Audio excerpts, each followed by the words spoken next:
हमने कल कथाएं सुनी तो एक राजा बेन हुए। उनके राज्य में जितने मंदिर थे उन मंदिरों में से भगवान की मूर्तियां हटवाकर उन्होंने अपनी मूर्ति लगवा दी। और ऐसा नहीं ये सब करके वो कहते हैं कि भाई मैं राजा हूं तो मैं कुछ भी कर सकता हूं। वो उसका कर्क देते हैं।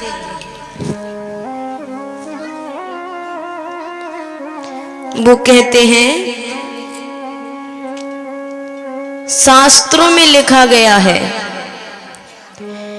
कि एक राजा के अंदर 6 देवता निवास करते हैं।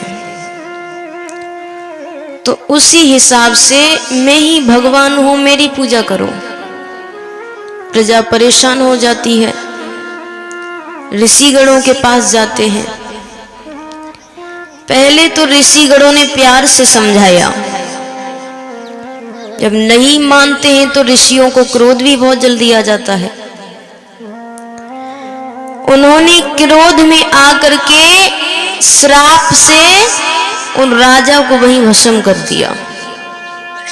अब राज्य सिंहासन खाली, किसको बैठाएं? ऋषिगणों ने कहा इतनी चिंता करने की क्या बात है, आप कहो तो भगवान को बुला देते हैं। प्रजा ने कहा इससे अच्छी बात और क्या हो सकती है।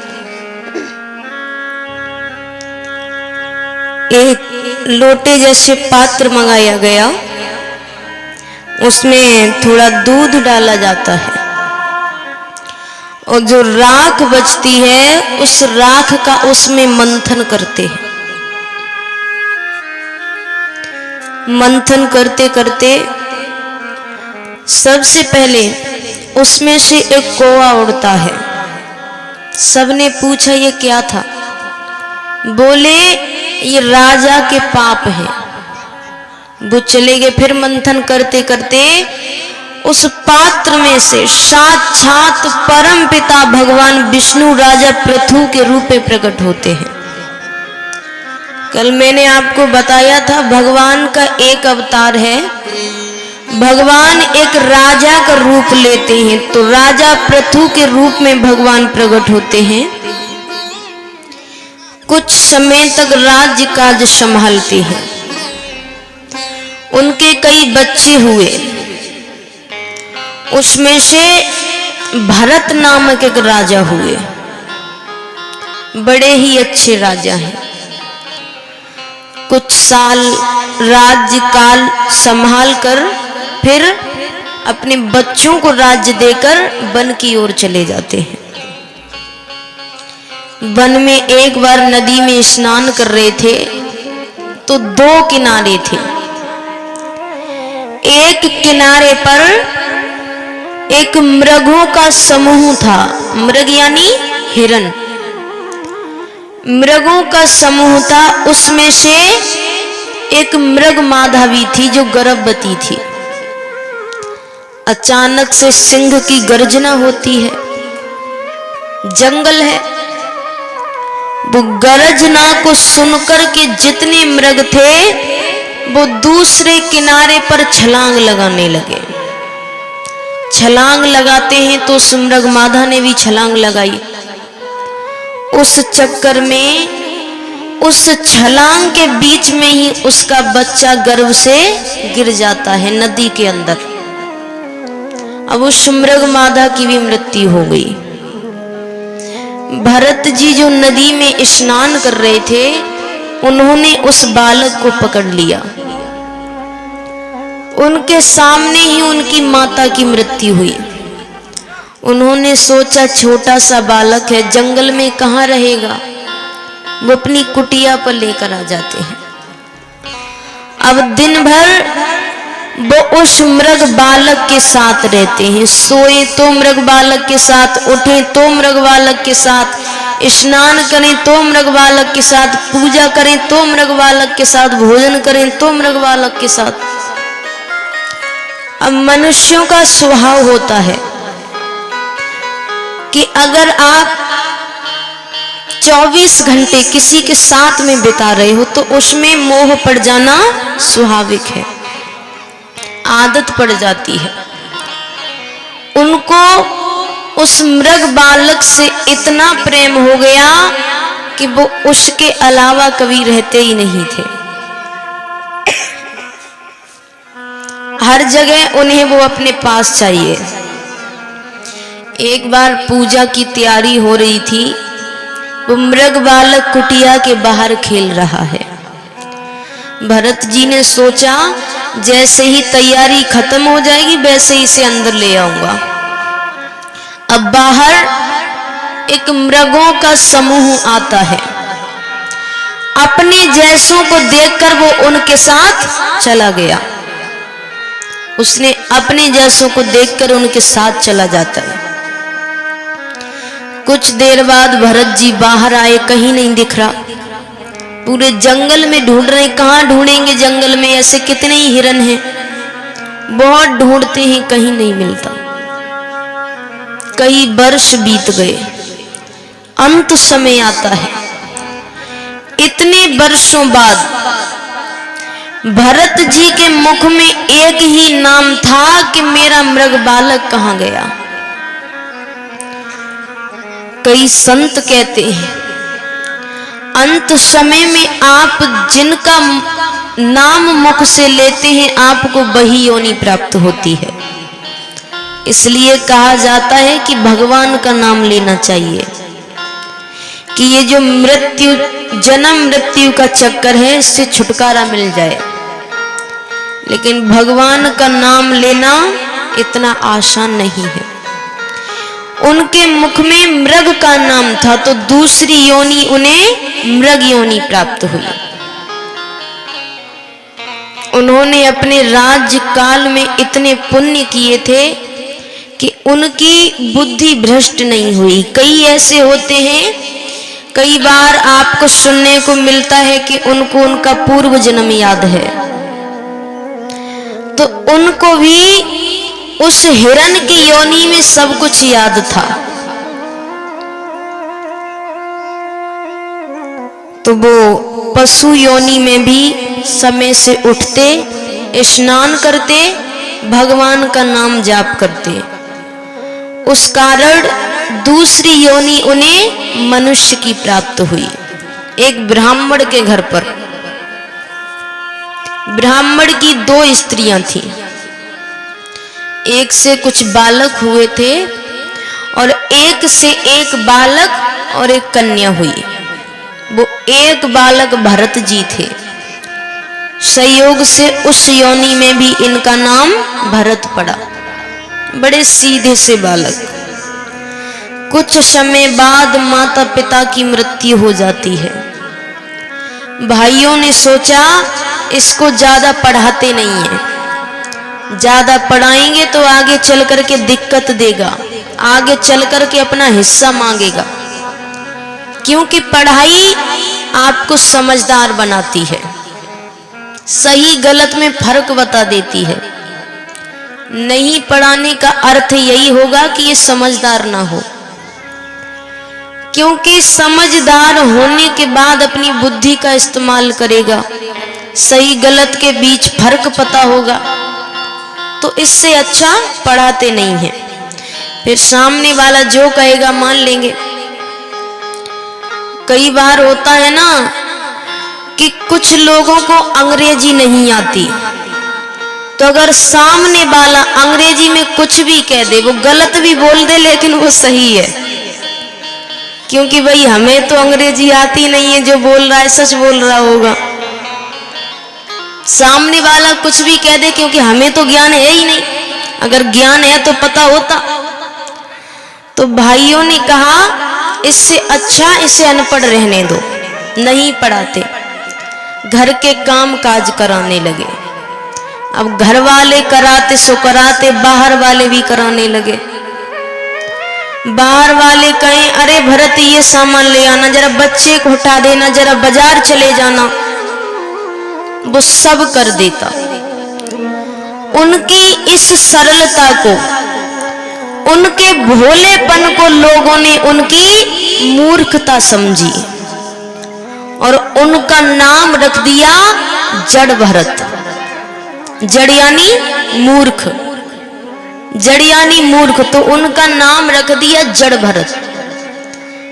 भाइयों ने कहा हम घर वाले काम कराते सो कराते, पर बाहर वाले बिना पैसों के काम कराते हैं, तो पैसे तो घर में आ नहीं रहे, वो घर में नहीं रहता तो काम भी ठीक से नहीं हो पा रहे हैं। पत्नियों ने कहा एक काम करिए, घर के गांव के बाहर जो हमारा खेत है ना, उसकी रखवाली के लिए भेज दो इसे। पति ने कहा वहां रोज रोज खाना कौन पहुंचाएगा, वहां न रहने को घर है न खाने को भोजन है। पत्नियों ने कहा एक दो दिन पहुंचाएंगे फिर बंद कर देंगे, खुद अपने आप कहीं ना कहीं से व्यवस्था कर लेगा, ठीक है। उनको बुलाया जाता है, बड़े प्यार से समझाते हैं भरत पिताजी तो रहे नहीं, अब सारे काम काज हम बेटों को ही देखने हैं, गांव में जितने काम है हम सब देख लेंगे, पर हमारा खेत भी तो है ना बाहर, उसकी रखवाली कौन करेगा, तुम जाओ, तुम्हें भोजन रोज पहुंचा दिया करेंगे। और अभी देखो दिक्कत भी काफी हो गई है, लोग खेतों पर कब्जा कर लेते हैं, तो तुम वापस मत आना, वहीं रहना, क्योंकि उन्होंने पहले से ही सोच रखा था कि भोजन नहीं भिजवाएंगे, कहीं भोजन के चक्कर में वापस ना आ जाए।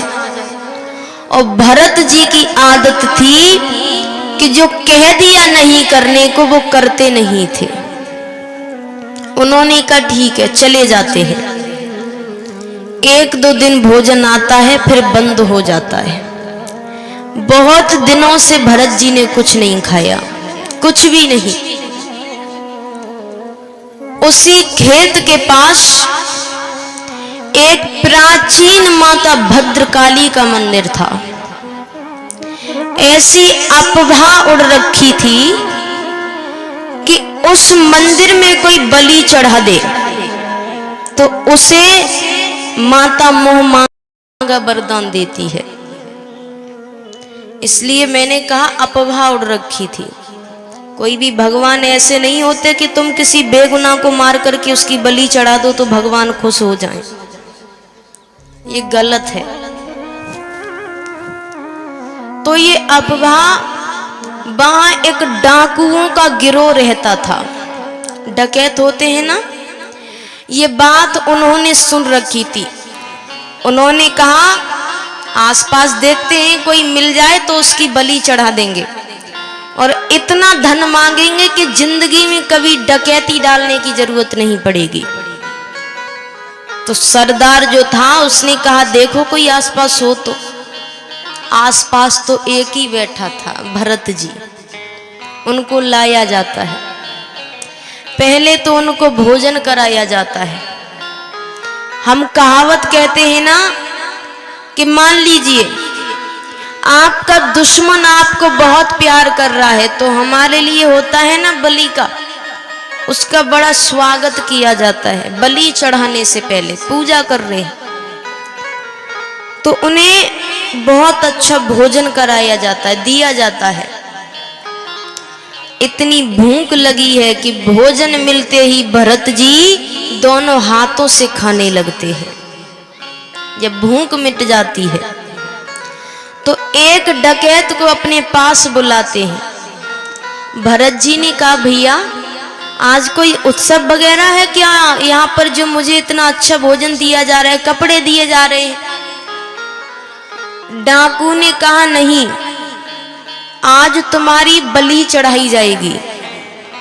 तब तो भरत जी ने कहा भैया आप मेरी रोज बलि चढ़ा दिया करना, लेकिन मुझे भोजन टाइम से देते रहना।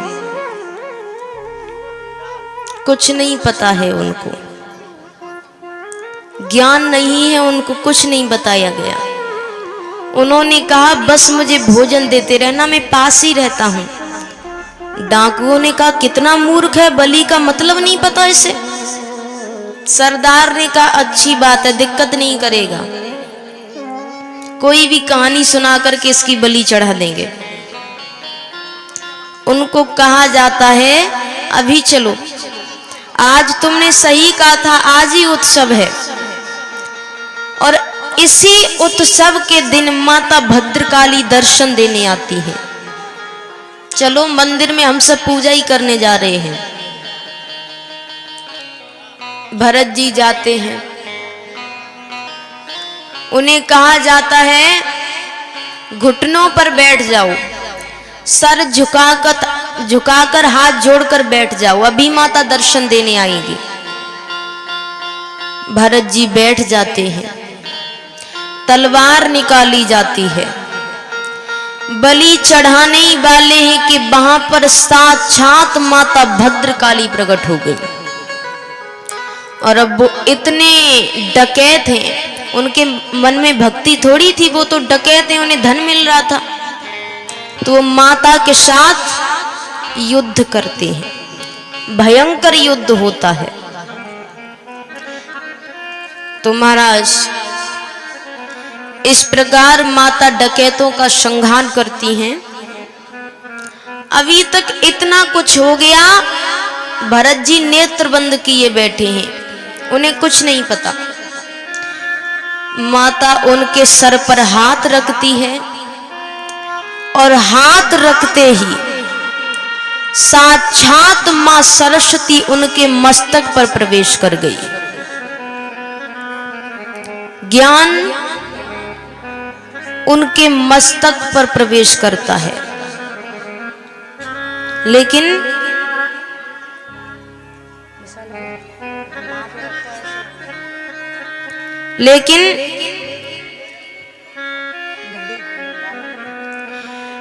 अब ऐसा नहीं कि ज्ञानी बन गए, ज्ञान प्राप्त हो गया तो वापस अपने भाइयों के पास जा रहे हैं, अपना हक मांग रहे हैं, या उन्होंने जो गलत किया उसके खिलाफ लड़ रहे हैं। वो खेत के पास ही रहते, रखवाली करते, कोई मदद मांगता तो उसकी मदद करते। कुछ वर्ष बीत जाते हैं। एक दिन राजा रहूगढ़ उस रास्ते से जा रहे थे अपने गुरु कपिल मुनि से मिलने, पालकी पर बिठा करके जा रहे हैं। अब बीच रास्ते में उसी खेत के पास में पालकी को 4-5 लोग उठाते हैं, उसमें से एक व्यक्ति की थोड़ी तबीयत खराब हो गई, खराब हो जाती है। तो राजा ने कहा आसपास देखो कोई हो पालकी उठाए, उसके बदले में उसको जितना धन चाहिए हम दे देंगे। आसपास भरत जी बैठे थे। भरत जी ने कहा मुझे धन नहीं चाहिए, मैं पालकी उठा लूंगा।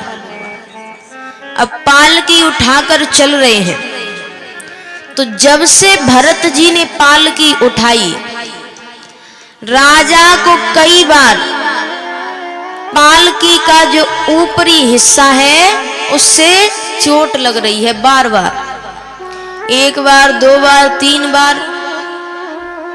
राजा ने अपने सेवक को बुलाकर कहा आप कैसे चल रहे हो, मुझे चोट लग रही है। सेवक ने कहा महाराज हम तो ठीक से चल रहे हैं, लेकिन ये जो नया सेवक है ये मुझे पागल लगता है। महाराज ने कहा क्यों पागल लगता है? बोले पता नहीं, चलते चलते कहीं आगे कूद जाता है, कभी पीछे कूद जाता है, कभी इधर हो जाता है, कभी उधर हो जाता है, कभी हंसने लग जाता है, कभी रोने लग जाए। राजा ने कहा ये कैसी हरकतें? असलियत क्या थी? कई वर्ष बीत चुके थे। अब भरत जी को ऐसा लग रहा था कि मेरा अंत समय आने वाला है। अंत समय कब आ जाए किसी को नहीं पता। तो वो चाहते थे कि मेरे अंत समय में मुझसे कोई पाप न हो। तो वो रास्ते में चल रहे हैं, तो रास्ते में कई कीड़े मकोड़े आते हैं, तो वो उनको बचाने के लिए कभी आगे कूद जाते, कभी पीछे हट जाते, कभी इधर हो जाते, कभी उधर हो जाते। कोई बच जाते तो बड़े खुश होते, कोई भूले भटके पैर के नीचे आ जाए उसी वक्त रोने लग जाते, मेरे कारण किसी की मृत्यु हो गई। बाकियों को ये बात समझ नहीं आ रही थी, उनको लग रहा था कि ये अचानक चलते चलते कूद रहा है। पागल ही महसूस होगा ना जब कोई ऐसी हरकत करेगा। तो महाराज ने कहा ठीक है, एक दो बार और देखिए फिर मैं बात करता हूं। ठीक है, फिर थोड़ी दूर चलते हैं, फिर सर में चोट लग रही है। राजा को बड़ा क्रोध आता है, उन्होंने पालकी उतारी, तलवार निकाली और मारने लग जाते हैं। राजा कहते हैं तुम्हारे कारण एक राजा को चोट लग रही है, मैं चाहूं तो तुम्हें मृत्यु दंड दे सकता हूं। भरत जी ने कहा काहे का मृत्यु दंड, आप मेरे राजा नहीं, मैं आपकी प्रजा नहीं, आपने मुझे कुछ दिया नहीं, मैंने अभी आपसे कुछ लिया नहीं, किस हक से आप मुझे मार सकते हो। देखिए, हम सोच सकते हैं कि भरत जी ने आज तक कभी किसी को जवाब नहीं दिया, आज मानो पहली बार उन्होंने किसी को जवाब दिया। क्यों दिया? भरत जी सोचते हैं कि आज अगर मैंने इसे सीख नहीं दी, भरत जी कहते हैं कि आज अगर मैंने इसे सीख नहीं दी तो आगे चल कर के लोग इसे गलत नहीं बोलेंगे पर मुझे गलत बोलेंगे। क्यों? देखिए, एक बात मानी जाती है कि अगर आप ज्ञानियों के साथ रहते हैं तो आपको ज्ञान प्राप्त होगा। अगर सच्चे ज्ञानी है तो कलाकार के साथ रहोगे तो कला प्राप्त होगी, अगर वो अच्छा कलाकार है तो। भरत जी जैसे ज्ञानी ने जिसे अपने कंधे पर बिठाया, अगर वो भी नरक जाएगा तो व्यक्ति ज्ञानियों की संगत में रहेंगे क्यों? फिर ये युवा बच्चे सब यही कहेंगे ना कि आपने भागवत में सुनाया था कि अच्छी संगत होनी चाहिए। कैसी भी संगत हो, जाना तो नरक ही है, फिर मैं मन चाहे वैसी संगत में रहूंगा, बात तो फिर वही होगी ना। तो भरत जी ने कहा आज जवाब देना जरूरी है। भरत जी उन्हें बहुत सी बातें समझाते हैं। भरत जी कहते हैं, जबकि राजा ने नहीं बताया कि वो कहां जा रहे हैं, भरत जी ने कहा आप अपने गुरु कपिल मुनि से मिलने जा रहे हैं, गुरु के सामने अपना ऐश्वर्य मत दिखाओ, पालकी पर बैठकर जा रहे हो, सेवक जा रहे हैं, अस्त्र शस्त्र तलवार इत्यादि, हो सकता है वो आपसे नाराज हो जाएं। क्योंकि अगर आप गुरु के सामने जाते हैं तो जाकर कहेंगे मुझे ये आता है, मुझे वो आता है, मैंने ये किया, मैंने वो किया, ये है मेरे पास, तो गुरु आपको कभी शिक्षा नहीं दे पाएंगे। वो कहेंगे सब आता है तो मेरे पास आए ही क्यों, जब सब आता है तो अपना शिष्य ढूंढो, तुम और ज्ञान दो। लेकिन अगर आप गुरु के सामने जाकर के कहेंगे कि मुझे कुछ नहीं आता, मैं पूरी तरह से आप पर निर्भर हूं, तो वो आपको शुरू से छोटी चीज भी सिखाएंगे, क्योंकि उनको लगेगा आप उनकी जिम्मेदारी है, इसको कुछ नहीं पता, ये पूरी तरह से मुझ पर निर्भर है। तो भरत जी ने कहा आप अपना ऐश्वर्य मत दिखाओ, गुरु से मिलने जा रहे हो, राजा बन के मत जाओ, उनके शिष्य बन के जाओ। बहुत बातें समझाते हैं। भरत जी के जीवन से बड़े बड़े संत कहते हैं कि हमें ये सीख मिलती है, उनके साथ शुरुआत से गलत हुआ, उन्होंने कभी जवाब नहीं दिया। तो जो खुद की चिंता नहीं करते उनकी चिंता भगवान करते हैं। हम अगर जवाब दे देंगे, हम सही गलत करने लग जाएंगे, तो भगवान कहेंगे फिर आप ही करो, मैं बैठा ही क्यों हूं। एक बार एक साधु कहीं रास्ते से जा रहे थे भगवान का नाम जाप करते हुए। भगवान के भजन कीर्तन में ऐसे लीन हैं कि उन्होंने ध्यान नहीं दिया कि बीच रास्ते में एक धोबी ने अपने कुछ कपड़े जमीन पर सुखाने के लिए रखे हैं। उसे लगा यहां से कोई आ नहीं रहा है तो कपड़े अच्छे से सूख जाएंगे। उसने जमीन पर कपड़े बिछा दिए। साधु ने ध्यान नहीं दिया, वो भगवान का नाम जाप करते करते कपड़ों पे से चल करके चले गए। थोड़ी दूर जाते हैं, उन्हें गलती का एहसास होता है, मुड़कर आते, माफी मांगते हैं। धोबी ने बहुत बुरा भला कहा, गालियां भी दी, अपमान किया, फिर भी वो साधु माफी मांग रहे हैं क्योंकि उनसे गलती हुई है। वो कहते हैं मुझे माफ कर दो, मैं भगवान के ध्यान में था, मैंने ध्यान नहीं दिया। वो कहता जा रहा है, कहता जा रहा है। ऊपर भगवान बैठे बैठे सब देख रहे हैं। भगवान कहते हैं मेरा भक्त कुछ नहीं कह रहा, उसे लग रहा है कि वो अकेला है। कुछ देर बाद धोबी ने उठाई एक लाठी और वो लगा संत को मारने। भगवान तुरंत नीचे आते हैं, तुरंत, थोड़ी सी भी देर नहीं की। भगवान का वहां नीचे आना हुआ और साधु की सहन शक्ति का जवाब देना हुआ।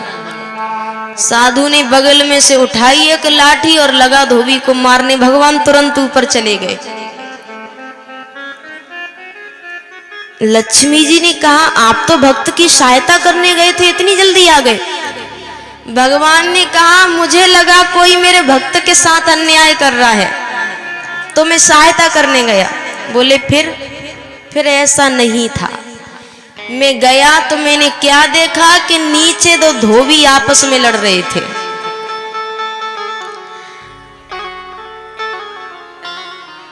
तो जब वो आपस में बंटवारा कर सकते हैं तो मेरी जरूरत क्या है वहां जाने के लिए?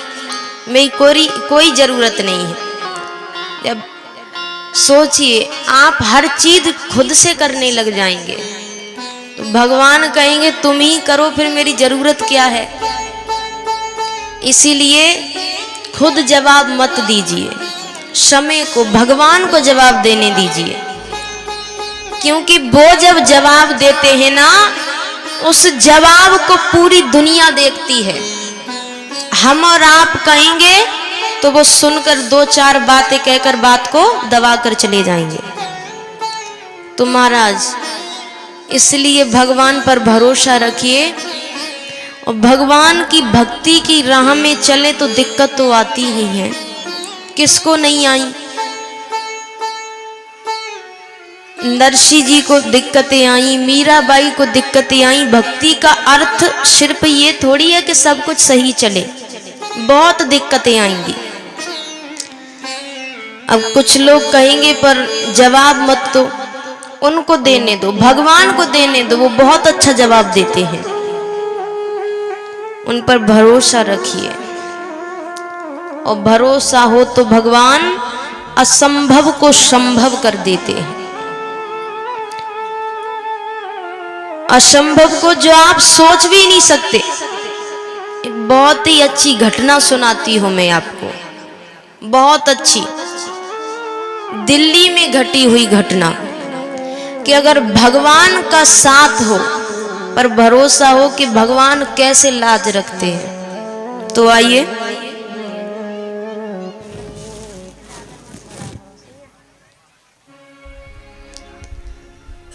कि भगत के बस में है भगवान, भगत के, बोलिए,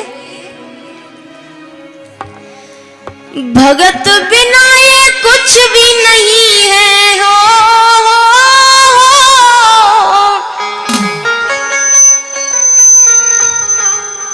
भगत बिना ये कुछ भी नहीं है, भगत है इसकी जान। गद्दे